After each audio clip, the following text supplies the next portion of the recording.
Downtown Spokane certainly has its issues right now with homelessness, drugs, and crime. But could the key to breathing new life into downtown lie within its historic past? I talked to developers who believe downtown is worth saving, and a big step in its revitalization could come in renovating some very old buildings. We're old building people, we love old buildings, and it's part of the character of downtown. Renovating old buildings is what Chris Batten and his company Rencore Realty do. You said another 8 units on this floor? Yeah. And you're probably familiar with his work. We've got the old Huppins and Dutches, Madelines and Durkins. Those are some obvious ones people know these days. But we did the Numerica building. I was telling you, we call that the 1953 box. Batten's newest project is here at the old Wharton building on West First Avenue. Built in 1901, it once housed Spokane Paper Company and later an Elks Lodge. In the 90s, it was rebuilt to house the restaurant Tie On First. This is a really unique block. I think it's the only one downtown, maybe not, but where you have the original storefronts all the way through. It'll have a bookstore cafe and a Korean restaurant on the street level. And then upstairs, we're going to have 17 one-and studio loft-style apartments. Batten believes one of the keys to bringing downtown back to life is to get more people living downtown. Having more people downtown will make it more vibrant and, in turn, safer. Josh Hissong also believes Spokane needs more people living downtown. As the founder of HDG Architecture, he's designed residential units downtown. And I think that the community in downtown is ready to shift and pivot to whatever they need to do in order to revitalize it. He says right now, downtown buildings are about 95% commercial retail. He believes getting that closer to a 50-50 split between commercial and residential is key. And that way you can withstand any sort of economic woe that occurs because you have people living downtown, going to the mall, going to Wooden City and Nudo and all the restaurants.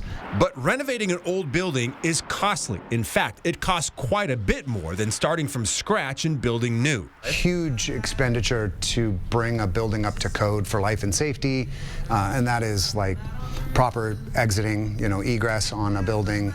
You need to have 2 separate full staircases going through one of these old brick buildings, which is difficult with the way that they were built. Then you have sprinkler systems, you have energy compliance. But in renovating other old buildings, Batten has learned to leverage tax incentives and credits. The Wharton building received a rebate from the state's new commercial building conversion program passed earlier this year and now being touted by the city of Spokane's Planning and Economic Development Department. This is the first building in the state to get awarded that program, so we won't pay sales tax on the cost of the construction. So converting this old building makes sense. The Wharton will be on the National Register of Historic Properties, so he'll get a federal tax credit as well. And while the incentives are a good start, Hissong thinks the city can do even more to help developers. They also have to take some of the money that they're allocated by the state and federal level and decide to help with these developers to make these buildings retrofitted. Batten says the city also needs to enforce all of its laws to clean up downtown's issues with homelessness, drugs, and crime. There are certain laws that aren't necessarily being enforced maybe as aggressively as they could be. And it's a complicated conversation, obviously. Right now, Spokane only has about 1,400 apartments downtown, so it needs a lot more to bring it back to life. I think there's momentum right now to say, hey, we need 1,000 new units in the next 3 to 5 years.